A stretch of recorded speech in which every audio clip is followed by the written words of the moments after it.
Hello everyone, welcome back to the channel. और अगर आप फर्स्ट टाइम वीडियो देख रहे हैं तो please make sure to subscribe the channel और इस वीडियो को एंड तक देखें, जिससे कि आपको फायर एंड आइस जो पोएम है जिसके पोएट है रॉबर्ट फ्रॉस्ट, आपको अच्छे से समझ आए और आप अच्छे से एग्ज़ाम में प्रिपेयर कर सकें। सो गाइस, आज मैं आपको क्लास 10 की पोएम एक्सप्लेन करूँगी, फायर एंड आइस, जिसके पोएट हैं Robert Frost. So let's start the poem. तो इस पोएम में लिखा हुआ है, some say the world will end in fire, some say in ice. तो इस पोएम के जरिए जो पोएट हैं रॉबर्ट फ्रॉस्ट एक आइडिया देना चाहते हैं। वो आइडिया क्या है? दो ग्रुप ऑफ पीपल हैं। एक ग्रुप ऑफ पीपल कहता है कि ये जो पूरा वर्ल्ड है वो फायर की वजह से डिस्ट्रॉयड हो जाएगा, मतलब अर्थ का जो कोर है, मीन्स इंटीरियर अर्थ है, वो इतना हीटअप हो जाएगा कि वहाँ लाइफ एग्जिस्ट करना इम्पॉसिबल हो जाएगा। तब क्या होगा? लाइफ डिस्ट्रॉय हो जाएगा। तो एक ग्रुप ऑफ पीपल का पॉइंट ऑफ व्यू ऐसा था। वहीं दूसरा ग्रुप ऑफ पीपल है, वो बोलते हैं कि हो सकता है कि ये वर्ल्ड का टेम्परेचर इतना डाउन हो जाए, इतना ठंडा हो जाए कि वहाँ पे भी कोई लाइफ एग्जिस्ट ना कर पाए। तो इस रीज़न से भी क्या होगा? वर्ल्ड डिस्ट्रॉय हो जाएगा। तो वर्ल्ड को डिस्ट्रॉय होने के भी दो तरीके हैं, या तो बाय फायर या तो बाय आइस। ठीक है यहाँ तक? चलिए अब आगे देखते हैं। From what I have tested of desire, I hold with those who favour fire. तो फिर पोएट बोलते हैं कि जहाँ तक मेरा एक्सपीरियंस रहा है डिजायर के साथ, तो यहाँ पे क्या है कि पोएट ने कंपेयर किया है इस फायर एंड आइस को ह्यूमन इमोशंस के साथ। ठीक है?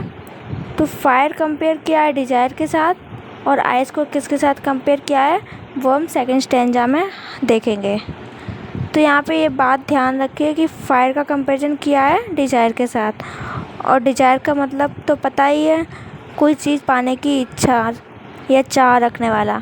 तो पोएट बोलते हैं कि from what I have tested of desire, means जहाँ तक मेरा एक्सपीरियंस रहा है डिजायर के साथ, I hold with those who favour fire, हम उसके साथ खड़े होंगे जो फायर को फेवर करते हैं। मतलब जो लोग बोलते हैं कि वर्ल्ड फायर की वजह से डिस्ट्रॉय होगा, तो हम उनके साथ खड़े हैं। क्योंकि मेरा जहाँ एक्सपीरियंस रहा है कि डिजायर जो है कोई चीज़ पाने की चाह है, इंसान की जो ग्रीड है वो कभी एंड नहीं होता है, और उस वजह से ये ठीक फायर की तरह पूरे वर्ल्ड को क्या करेगा? डिस्ट्रॉय कर देगा।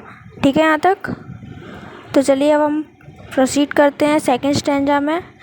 तो सेकंड स्टैंजा में देखिए क्या लिखा हुआ है, but if had to perish twice, अगर इस वर्ल्ड को पेरिस का मीन्स नीचे लिखा हुआ है डाई, अगर इस वर्ल्ड को डिस्ट्रॉय होने का दोबारा मौका दिया जाए अर्थ को, कि अगर एक चांस और दिया डिस्ट्रॉय होने का दिया जाए इस वर्ल्ड को, तो क्या होगा? ये जो इट है ना, इट किसके लिए यूज़ किया गया है? वर्ल्ड के लिए। इट हैड टू टेक, इसका मतलब यहाँ पे वर्ल्ड है।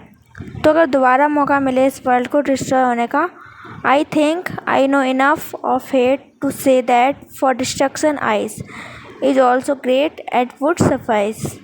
तो पोएट बोलते हैं कि अगर दोबारा मौका दिया जाए अर्थ को डिस्ट्रॉय होने का, तो जहाँ तक मेरा एक्सपीरियंस बोलता है कि हेट भी, कि मैं हेट को भी अच्छे से जानता हूँ कि जो हेटेड मीन्स नफ़रत जो है, ये भी इक्वली कैपेबल है, ठीक, आइस की तरह, और ये भी ग्रेट है, और ये भी सफाइस है। सफिस मीन्स होता है सफिशिएंट, ये भी इक्वली सफिशिएंट होगा वर्ल्ड को डिस्ट्रॉय करने में।